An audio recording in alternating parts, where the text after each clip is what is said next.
So when my kids were little, we got them this wonderful Bible. The artwork was incredible.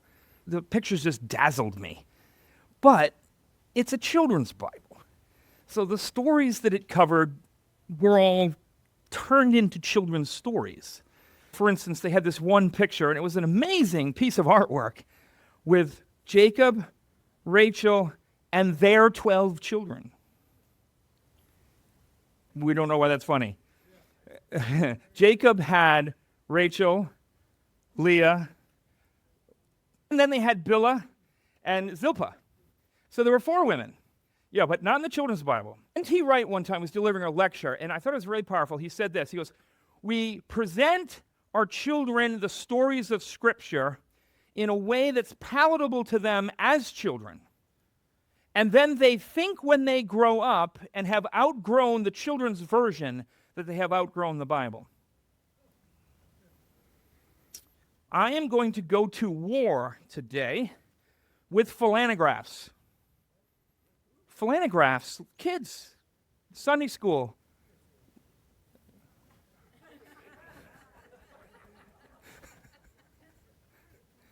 All right, I'm still going to do it. I want to talk about David and Goliath. I was planning a different message, and then Pastor sent a note, "Oh, you're preaching a Memorial Day message." And I said, "Oh, I actually forgot that it was Memorial Day." And I hadn't planned on it, and I said, but out of curiosity, what does a Memorial Day lesson actually look like?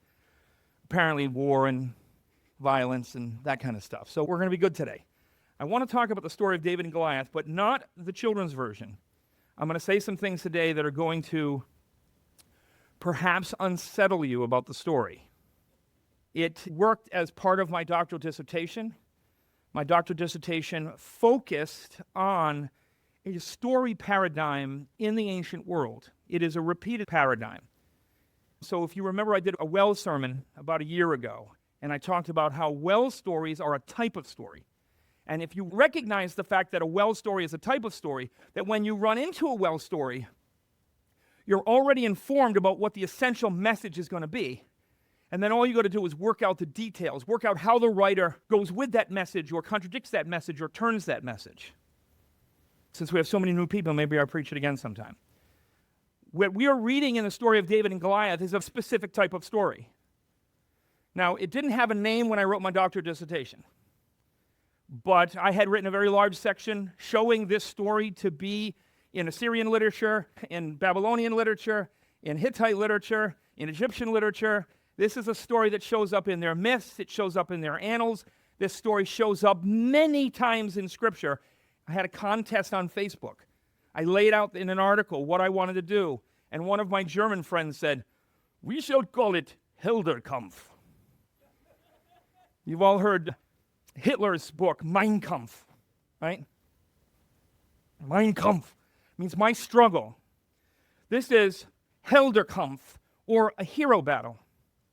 The fight between heroes, the fight between champions. And the Helderkampf has a decisive pattern to it. So the first thing that's going to happen is 2 heroes are checking off against one another. One of them begins to make fun of the other one, taunt them. "Your mama wears army boots," whatever you're going to say. And then he yells back, "I've eaten your mother's cooking. I'd rather starve to death." Whatever, they're just taunting each other. They're exchanging threats. And we have one in the book of Kings where one of them says, "I'm going to cut your head off and I'm going to do this." And the other one goes, "Let him who puts his armor on not boast as him who takes his armor off." And I'm like, that is the greatest comeback in military history. Write it down. Hands down. Let him who puts his armor on not boast as he who takes his armor off. So good. It's nice to hang around and read so many cool guys in the Bible. So they go through this taunts and these threats, and you learn a lot about the theology that's going to be developed in the story by the nature of these taunts and threats. The next thing that happens is the battle ensues, and one of them defeats the other one, but does not kill him. This is the really important part. A lot of the theology is wrapped up in this idea that when the two collide in battle, one of them is utterly defeated and humiliated without being killed. because it is about humiliation. It is about the champion taking his opponent, putting him down, and making him grovel, making him deliver either physically or verbally manifestations of the true hero's superiority. They may be begged for their life, or they're laid prostrate, prone on their face. We see in the book of Joshua where they find the kings of the Canaanites hiding in a cave, and they bring them out and they lay them on their face. And the elders of Israel put their feet on their necks to humiliate them. The next thing that happens in the battle is that the fallen champion is killed. And then after being killed, part 4, his body is desecrated. I know this is gross, right? It is. But if you don't know that this pattern is everywhere, don't know that it has a certain piece of theology to it, then when you're reading it, you're not really paying attention to the details and what the details mean.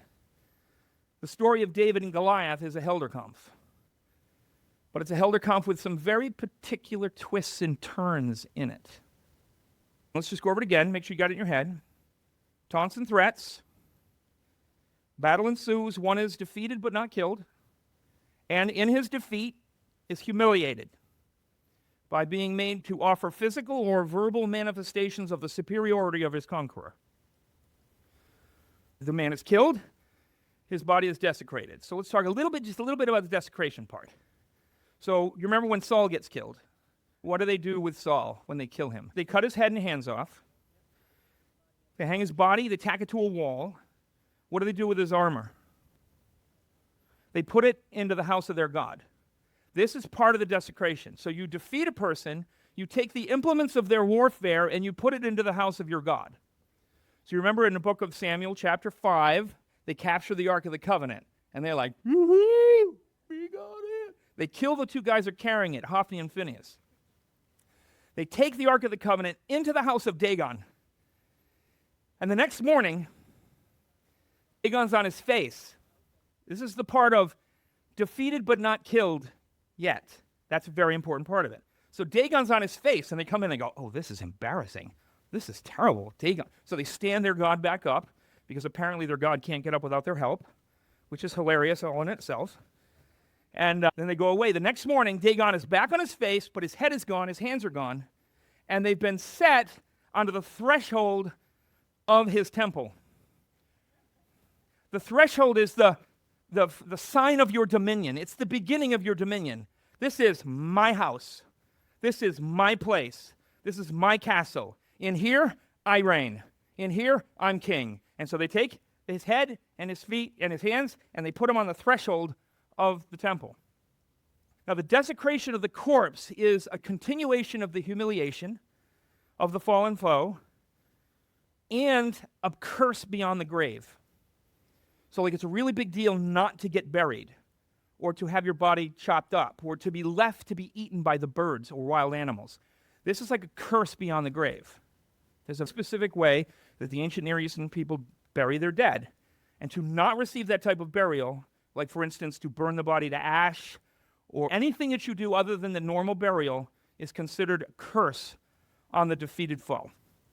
I know, it's this terrible stuff, but this is Memorial Day, and we're talking about war, and this story is important in Scripture, this Helderkampf, because somebody is going to take their stand before the enemy of God to defend the honor of God, to defend the people of Israel. And they're going to risk their lives to take their stand against a great and mighty enemy. So let's start with the David and Goliath story a little bit, take a look at it. And the Philistines stood on the mountain on one side, and Israel stood on the mountain on the other side, with a valley between them. So essentially what's happened is the Philistines live along the seacoast on the Mediterranean. The Philistines are Greeks. They're specifically Mycenaean Greeks. It's a particular time period and a style of fighting. We know who they are. And so Goliath is a Mycenaean Greek warrior, what as some are called the hoplite warriors. They were renowned as fighters. They were vicious and powerful. They said that they could run in a sprint for a mile and still hit the battle lines unwinded. The average hoplite warrior wore 100 pounds of scale armor while making that run. They were ferocious. They looked like creatures from the Black Lagoon compared to the Semite people that they were fighting, who don't even have words for the armor that the hoplite warriors had. We're going to talk about that because it's going to become important in part of the story. So what would happen is when the crops were growing, the people of Israel lived up on the mountains, and so you come in off the sea, and then this is where the cities of the Philistines are, and then you go up into these valleys, these rich, rich valleys, up into the mountains, and this is where all the people of Israel live. They would cultivate these valleys and grow their crops, and then the Philistines, who sat around going, "Oh, is it time to reap yet?" And they just flood the mountains. They'd wait for the Hebrews to reap their food, and then they'd just go up the mountains and take it away from them. They didn't have to plant. They didn't have to plow. They just had to take their leisure and wait for the Judean people to do the work for them and then go in there and take the food. And so this is one of these raids. They've gone up into one of these valleys.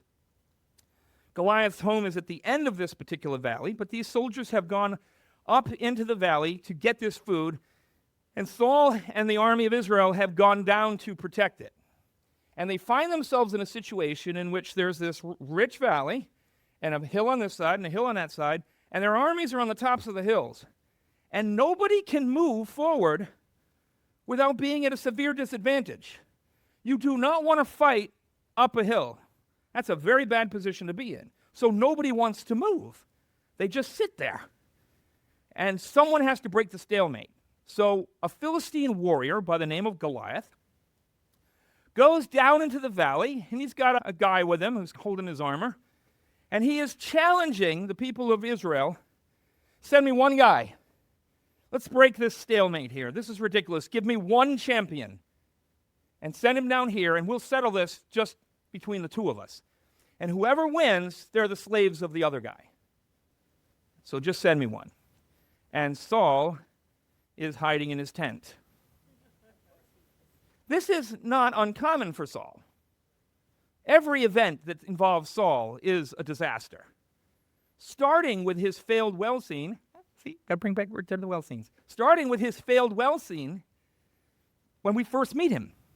He's supposed to go to the well, find the woman he will marry and make a life with and change the world with. But he goes to the well, he leaves without meeting the girl, bumps into a girl on the way who's a chatterbox, and then he goes on and leaves without a wife and bumps into Samuel, and the first words spoken over him are, "This is the man who shall oppress my people."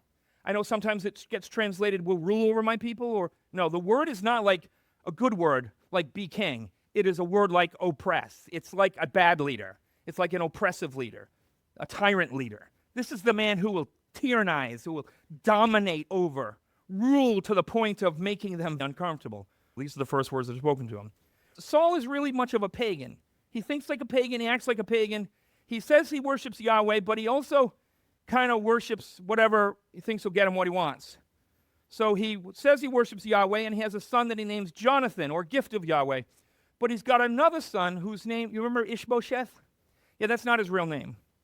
The rabbis called him Ishbosheth because they were embarrassed of what his real name is. And you do find it elsewhere in Scripture. His name is Ishbaal, man of Baal. So he's got one son named after Yahweh, one son named after Baal. He's hedging his bets. This is the way Saul thinks. So when they go to make him king, he is a bit overwhelmed at the demands that are on him. So he hides among the baggage. And we think, oh, how humble. That's not humble. Humble is, there's no way in my own strength that I could possibly fulfill the call that is on my life. But I trust you, Lord. And if you have called me to it, you will empower me for it. And I will take it with all the boldness that my faith can muster. That's humility. That's what you find in David. But Saul is a hider and half a pagan. And so when the call comes from Goliath, Saul's not going forward to fight for the people of God. Saul is hiding in his tent. But we get the scene, right? Valley, army, Goliath in the middle. Send me someone down. We'll settle it ourselves. And they came out for the camp of the Philistines, a champion named Goliath of Gath. Now, I'm going to mess up your flannelgraph images of this story for a bit, if you will allow me. It says here that he's 6 cubits in a span. 6 cubits in a span is about 9'9". The Greek manuscripts say 4 cubits in a span. So there's a bit of a contest between the Greek and the Hebrew. 4 cubits in a span is about 7 feet tall. So we have a problem to solve, but he's a big dude. But here we're going to, if you try and work out how big he actually was, which one's right, the Greek or the Hebrew, you basically have to make judgments on his description of his armor. Is he 7 feet tall? By the way, the average Hebrew male was 5'3" at this time, according to grave records. 5'3". David is never reputed as being a particularly large man. So I'm going to guess he's running 5'3", 5'4". Don't let that small size fool you. When I was in India and you'd go to the barber, when they would shave you for the barber, and they would also give you a full torso massage, it cost me $2. And these teeny little guys who look like I could pick them up and go, their hands could break bone. They were so powerful. If they gripped you, I don't care how big you are, you're on your ground begging this little man for mercy. So being 5'3" does not mean he's a wimp. But the average Hebrew male was about 5'3". The average hoplite warrior is 6 feet tall. So if Goliath is running 7 feet, fighting a 5'3" man, this is an incredible battle. Now, it's going to be important, because if he is 9'9", the chances are that he is actually suffering from a glandular condition that renders him both semi-blind and incredibly feeble, so that he's nothing but a showboat. People that are 8'11" are broken. They can barely walk. Their bones are cracking underneath the weight of their size. And so if you read Malcolm Gladwell, he's written a book on David and Goliath, and this is the tack that he takes, that he is half blind, and it's a big show, that he's got this little guy that goes with him to carry his armor because he's going to help him. Okay, there's a stone. Step over it. All right, now stand here and look tough. And the big thing is, oh, he's an overblown enemy. No, he is not an overblown enemy. I worked with a man who was 7 feet, almost 7 feet tall, and he was just as broad. He could have picked me up, pulled my arms and legs off, and just tossed me. He was a monster. He was ferocious. He got angry one day at work. We were working on a naval ship, and I was his assistant. They made me his assistant because he was a backslidden Christian, and I had a weird effect on him. He became incredibly calm and weak in my presence. And they noticed quickly that he was intimidated because he knew he should be serving the Lord and wasn't. And so around me, he was like a cowed little mouse.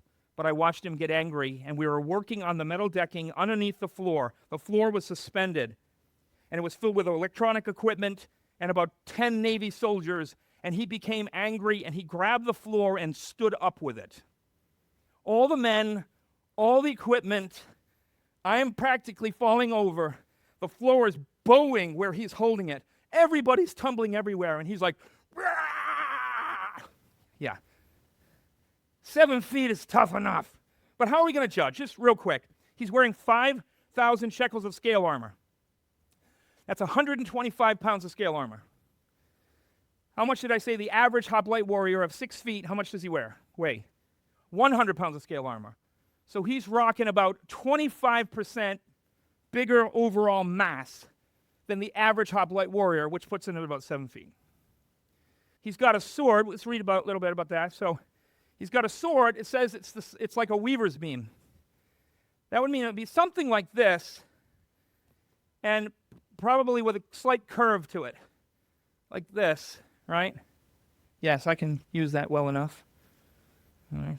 If anybody needs sugarcane cut, come see me. All right, so yes, it would be like a curve. Now think about Goliath's sword. David can use it. David, after he kills him, he's going to put it somewhere. We'll talk about where he puts it later. He can use it, and it's not too big for him. He's 5'3". when he gets in trouble and needs a sword, he takes Goliath's sword, and he can wield it. So it is not so enormously large that a 5'3" warrior like David is incapable of making use of it. He takes it and makes it his own much later when he's on the run from Saul. He's a big dude.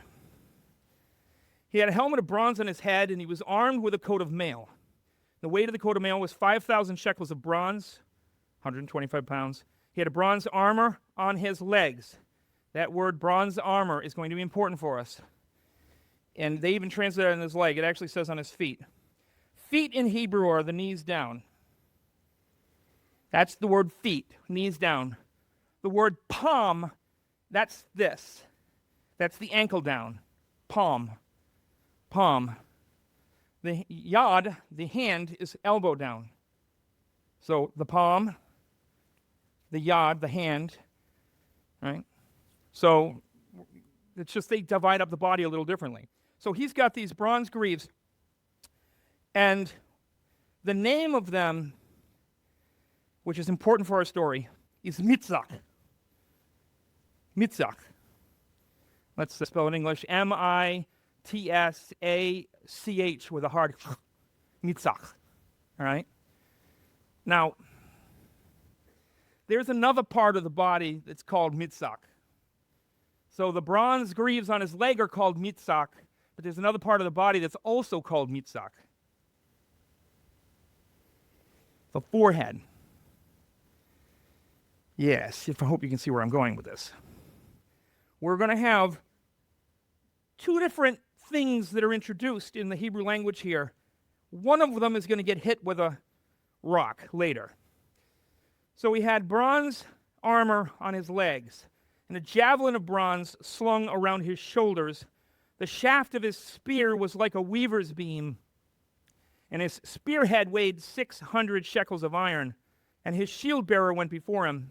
And he stood and he shouted to the ranks of Israel, "Why have you come out to draw yourselves up for battle?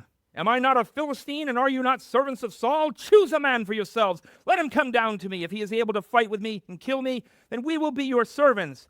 But if I prevail against him and kill him, then you shall be our servants and serve us." And the Philistine said, "I defy the ranks of Israel this day. Give me a man that we may fight together." When Saul and all Israel heard these words of the Philistine, they were dismayed and greatly afraid. If they had simply said all of Israel was afraid, you might not think much of it. It says Saul and all of Israel were very much afraid. Saul is hiding in his tent.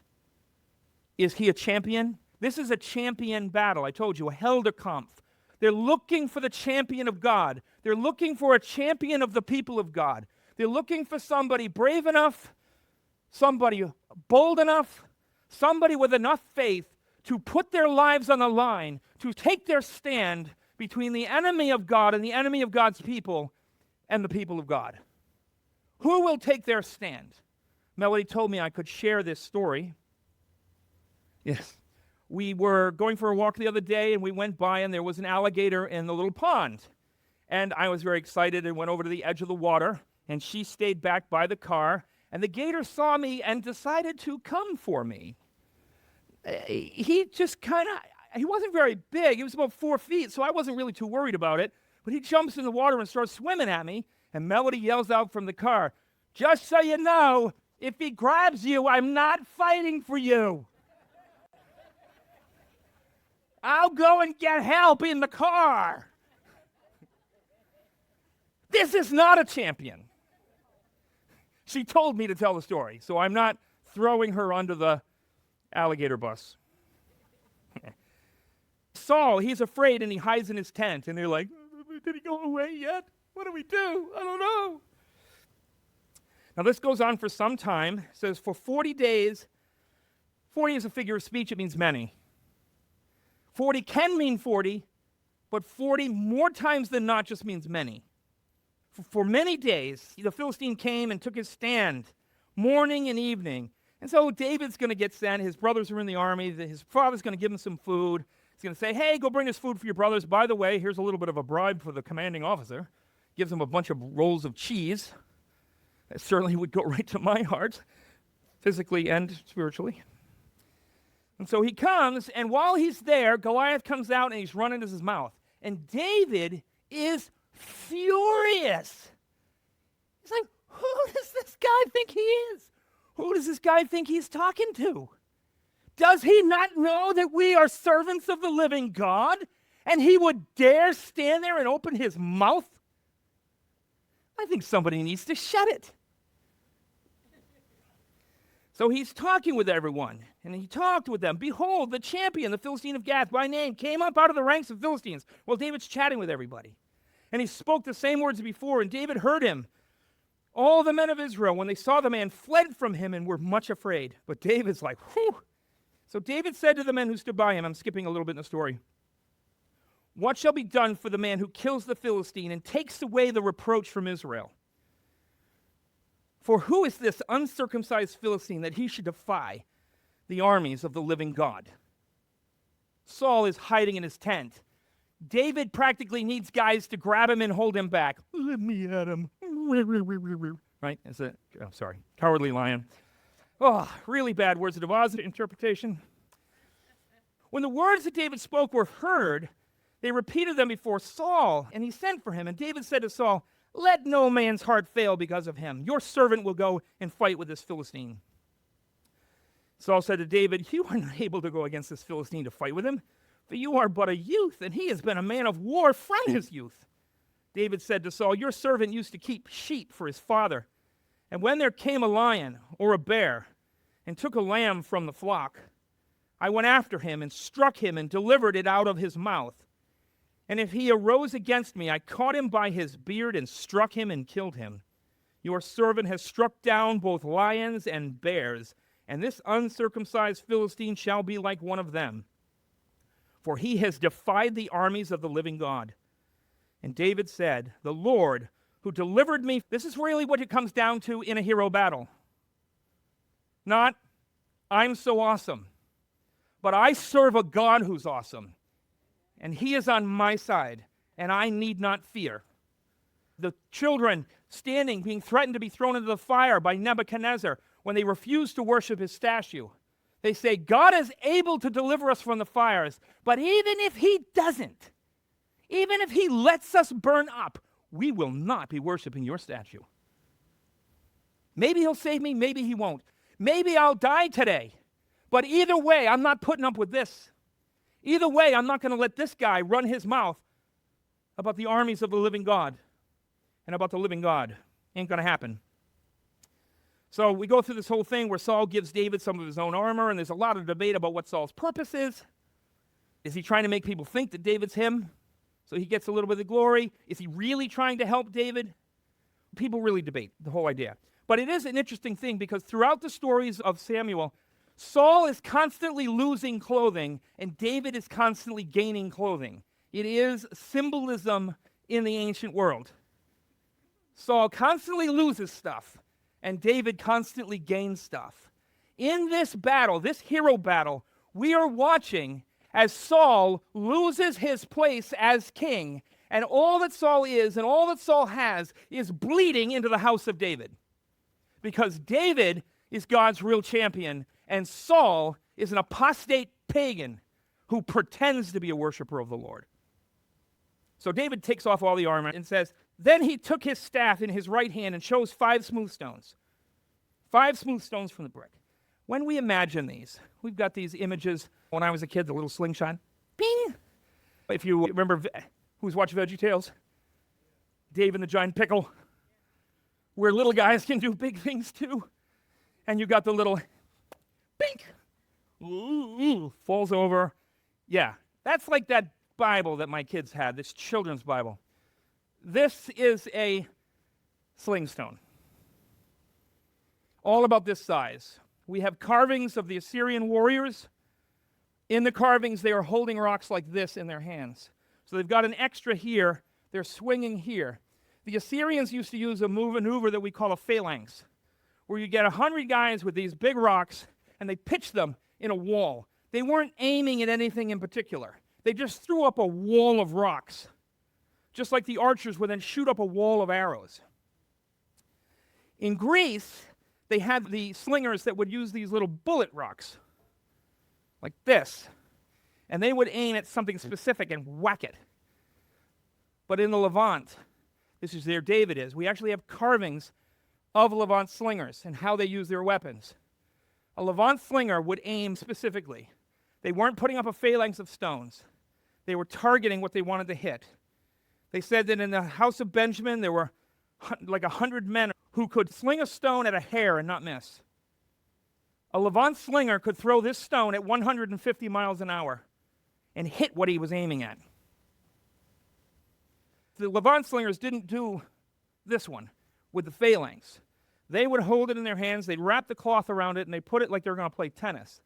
So the rope is in their hands, it's wrapped around the stone, and they hold it in their hands. We actually have carvings where they're like this with the stone. You see it right in the carving. They toss it up as if they're going to serve it, and they whip it in one rotation and fire it. Now imagine getting hit by this at 150 miles an hour. This is not dominion. One person said, well, I don't believe that interpretation because it's not as miraculous. What are you talking about? Well, that means that David was a great warrior. He was a great warrior. Yeah, but I need the story to be bigger than that. I need it to be more miraculous. He's 5'3". He's a teenager. He's fighting a guy that's 7 feet tall and is an incredible monster. I couldn't even imagine trying to fight that guy I worked with. It would have been the funniest thing on the planet. As I swung away and kicked away and threw myself at him, and I'm no small guy, and I'm no slouch when it comes to a fight, he would have laughed at me. He was and so this is what's actually going to happen. Goliath is going to laugh right in his face. But David chooses 5 of these. Some people are like, it's because he had brothers. Maybe. Maybe he just thought he might miss. I don't know. So he took his staff and he chose 5 smooth stones from the brook and put them in his shepherd's pouch. His sling was in his hand, and he approached the Philistine, and the Philistine moved forward and came near to David with his shield bearer in front of him. This is where the Helderkampf begins. 2 heroes are coming to face off, one who has defied the living God, and one who, although he is a youth, is taking his stand for the people of God, taking his stand for the armies of God, and taking his stand for God. Fully convinced in the bowels of his soul that God will fight for him, that God is on his side, and that he will end this day as the true champion of Israel. A humiliation to Saul. When the Philistines looked and saw David, he disdained him, for he was but a youth, ruddy and handsome. That means he had a deep red complexion. Ruddy and handsome. And the Philistines said to David, am I a dog that you come? Remember, taunts and threats. Am I a dog that you come to me with sticks? Because he's got his staff and he's got his sling. And the Philistine cursed David by his gods. Yeah, the same God that fell on his face in a prostration before the Ark of the Covenant. The same God that lost his head in his hands. The same God that the Philistines had to take that ark, put it on a cart, put gifts of gold into it, and beg and plead that God to leave their city because they were so tortured by his very presence. Yeah, that God. He cursed him by his feeble and destroyed, overthrown God, who couldn't protect his people. And he said to David, come to me and I will give your flesh to the birds of the air, to the beasts of the field. In other words, I'm going to defeat you, I'm going to kill you, and I'm going to desecrate your corpse. David said to the Philistine, you come to me with a sword, with a spear, with a javelin, but I come to you in the name of the Lord of hosts, the God of the armies of Israel, whom you have defied. This day the Lord will deliver you into my hands, and I will strike you down and cut off your head, and I will give the dead bodies of the hosts of the Philistines this day to the birds of the air and to the wild beasts of the earth, that all the earth may know that there is a God in Israel, and that all this assembly may know that the Lord saves not with sword and spear, for the battle is the Lord's, and he will give you into our hand. When the Philistine arose and came and drew near to meet David, David ran quickly toward the battle line to meet the Philistine. He put his hand into his bag and took out a stone and slung it at about 150 miles an hour and struck the Philistine on his mitzvah.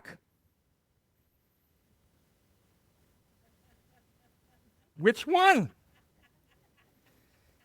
He's got two mitzvahs. One here, one here. We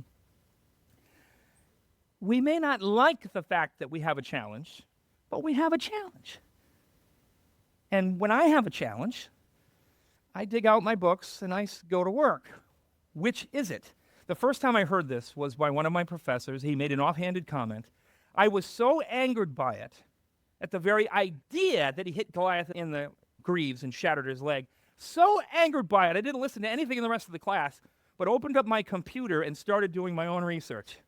Started translating and started working with, and it took me about 15 minutes to realize, oh my, he's right. Oh my. It is a little important for the idea of the Helderkampf, because David needs to defeat him without killing him. David needs to defeat him in a humiliating way. He needs to make him grovel. He needs to make him look like a fool before the champion of Yahweh.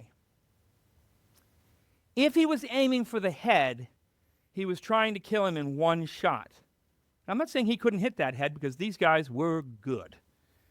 But Goliath is wearing a bronze helmet. He is a Mycenaean warrior. That helmet covers his entire forehead and the bridge of his nose in 1/4 inch thick bronze. He could hit his helmet where his helmet covered his mitzvah. But this stone, moving at about 150 miles an hour, is going to sink into his mitzvah. That means that it would have to go through a 1/4 inch bronze helmet and then sink into his forehead, and then Goliath would have to then land on his face. You try to picture it? Try to make him land on his face, because that's actually what happens, whether David was trying to do it or not, and not kill him. 150 miles an hour so that it sinks into the forehead, makes him fall forward, not backwards, and leaves him alive, because he is very much alive after this scene happens. It's just one of those things. Now, the question that we come down to this is, do we have any other evidence? So we've got that. We know that they're not doing this thing. We know that, although a lot of commentators have just not done their homework. So they're not doing this. He's aiming. We have to ask ourselves, we know that they did it like this, but was it the habit to hit the legs? Yes. We have several texts in which slingers from David's region, we call them the Levant slingers, in which Levant slingers were boasting in their stories that they shattered the legs of their enemies, so rendering them unable to continue in the fight and easy to kill. We have several texts where slings were used to shatter the legs of a foe. One guy had to fight 5 guys and shattered all their legs so that they're all flopping around on the ground. Then he kind of goes, I guess I got a little bit of time here. Stretch. Okay. All right. Well, let's see here. Who's first? He boasts. He brags. This is what he's done. We actually have this in the Bible. You remember in the book of Daniel chapter 2, you got the statue with the gold head and the silver chest and the bronze waist and the iron legs, and then the feet that are iron and clay. Feet, where's the feet? Here down. And it says a stone is cut without the aid of human hands, and it is hurled into the feet of the statue so that the statue falls forward onto its face. Then the stone grows up, and as it grows up, it grinds the statue into powder so that the winds of heaven blow it away. What do we have? We have a Helderkampf in which it is the kingdom of God that comes to defeat the kingdoms of the age, from the Babylonians and the Assyrians to the Persians to the Romans, to a neo-Roman thing. So whether or not you buy into my theory, and I'm not alone in this theory, by the way. I told you I was first introduced to it by one of my professors, thought he was an idiot, and then went to him sheepishly afterwards. Sorry, I thought you were dumb. Either or not, we are still looking at a Helderkampf. Goliath is deliberately humiliated and put on his face. You would need to ask the question of how you get hit in the head at 150 miles an hour and then you still fall forward on your face. That is a bit of an issue. But either way, he's on his face.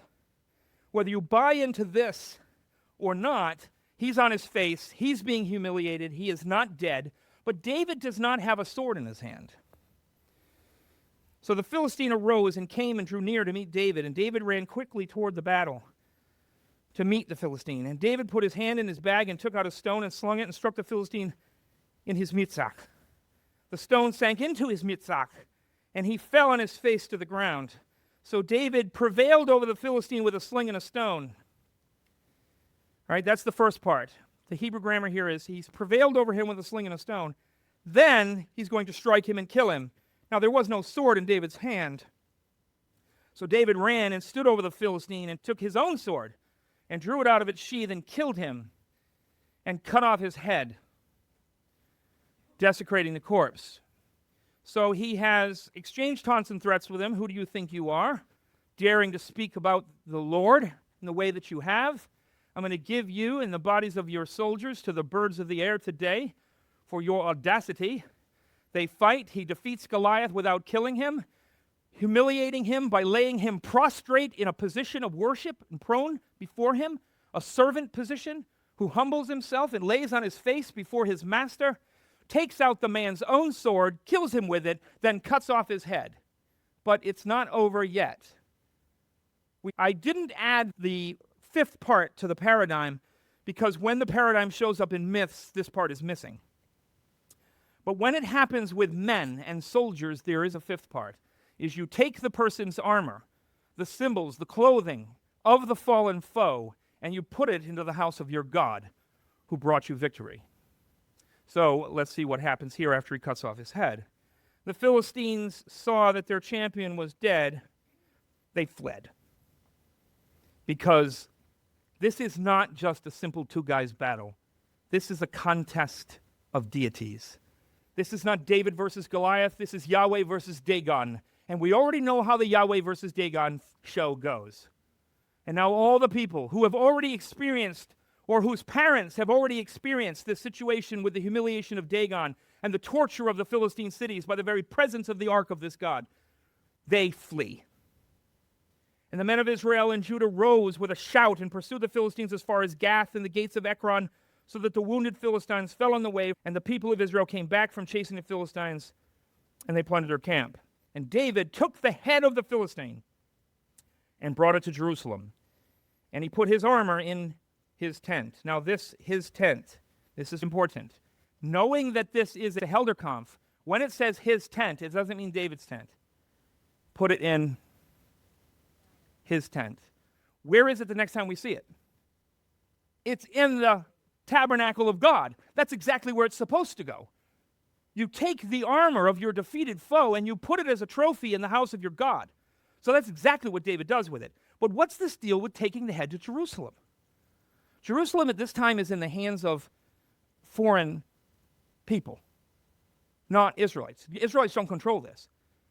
David has already chosen his capital. And he has taken the head of his fallen foe, and he parades it before the city of Jerusalem. Yeah, I'm coming for you too. You're next. Because David already knows that he will be king. He already knows that all the honor and all the wealth and all that stands in the house of Saul is bleeding into his house because he is the true champion of the Lord. Because while Saul hides in his tent, afraid to stand on the behalf of the people of God, David has put his life on the line. And David has defeated the enemy. And David has the Spirit of God with him. So we ask ourselves a serious question here on this Memorial Day. And I always say this a lot. I don't know if you guys hear it. Which one are you? Oh, he's doing it again. Which one are you? We still have to ask ourselves in our relationship with the Lord. No greater love has any man than to lay down his life for his friends. Saul has been called by the Lord to lead Israel. He is called to be their champion, and he hides in the baggage. He defies the Lord. He breaks his commands. He pollutes his temple. There's nothing that Saul does in his entire reign that is not odious in his relationship to the Lord. And when he is called upon this day to stand for the people of Israel, to protect their food, because that is what they're doing. They're protecting the food of the people, protecting the labors of the people. He hides in his tent. But David, though young and though supposedly inexperienced, though a disadvantage in every conceivable way, is so filled with faith, so filled with an understanding of the call of God on his life and the responsibilities that that call has for him, that he takes his stand between the enemies of God, takes his stand between a monster and the people of God, to defend their food and defend their honor and to defend the honor of God.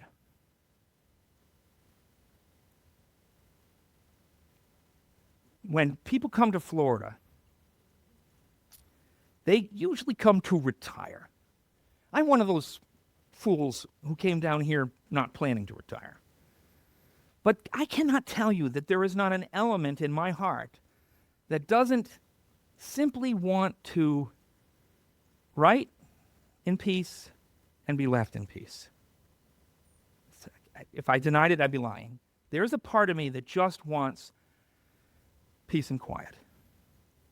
When I started writing my books on worldview, I did not want to write them. I want to write commentaries. I want to write articles on this stuff.